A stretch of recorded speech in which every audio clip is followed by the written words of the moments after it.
Would you like to finally stop smoking or vaping without gaining weight and without being miserable?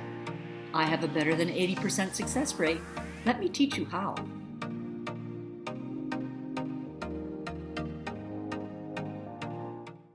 Well, hello there. It is Carol. It is Wondrous Wednesday again, and I'm so happy to be talking with you. You know, I have been asked questions that I think are really worth sharing with you today. You know, the questions that I get often asked is it better for me to vape than to smoke? And is it better for me to smoke organic cigarettes instead of real cigarettes? Well, that's an interesting question. Those are interesting questions. And let me explain to you why. If you want to get off refined sugar, is it better for you to eat chocolate or gummy bears? Is it better for you to eat cake or cookies? You see, the problem is it's all the same. If you are eating refined sugar in one form or another, one isn't any better. It's still refined sugar. If you are having nicotine in the form of a vape or an organic cigarette, you're still getting nicotine. And the problem is that nicotine is a poison, and poisons kill you. So every time you take a puff, you are ingesting poison into your system. And that's the problem. And the fact of the matter is, you don't want to not anything other than nicotine. You don't want anything other than refined sugar when you're eating it. That's all you want. That's the way you roll. That's the way I roll. You know, it took me many, many years to get off refined sugar. And it still is a struggle from time to time, I have to say. And the fact of the matter is that unless and until I'm able to see that the desire for the refined sugar and the desire for the nicotine is the vehicle towards freedom, then I don't have a chance.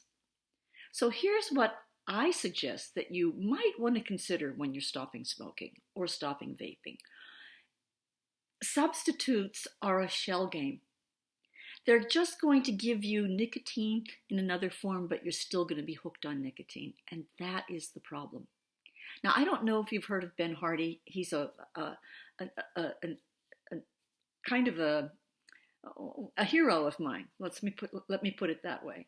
And he says, and I think he might be quoting someone else, but he says, 100% is a lot easier than 98%. And that is so true. When you make the 100% commitment to do something, then you're all in. Then there's no turning back. But when you make that 98% commitment, then there's a 2% opportunity for you to always think of another way. So when you stop smoking, if you give yourself that 2% out, that 2% opportunity is going to present itself to you. And when it does, you're going to take it. And then it's not going to be 2% anymore. It's going to be 100%. And the problem with the 98% is it's always in your mind. You're always obsessing about it. You're always negotiating with it. Whereas when you make the commitment once and for all, that's it. You're full on. You're on board. You know, there's no turning back. And that's what's important when you're trying to get off any substance that you happen to be addicted to. So what I want to say is that I know that the idea of going through withdrawal is a very scary thing. But I want to propose to you that the reason it's so scary is that you've never learned how to deal with it. You've only learned how to resist it. And when you resist it, you make it worse than how it really is. I don't have a single client who's ever needed to be hospitalized, needed to be medicated, or has died from having an urge to smoke. Smoking is what kills you, not the urge to smoke. So withdrawal is all it is, are urges to smoke one after the other.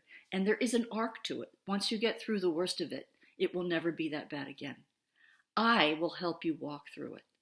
That's what Choose a Smoke-Free Life is all about, is walking through it with your eyes open so that you never need to be owned by it for the rest of your life again.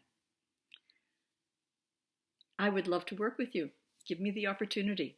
Come, give me a call. I'll give you a half an hour of my free time and for no charge, and we'll see if it's something that you're up to doing.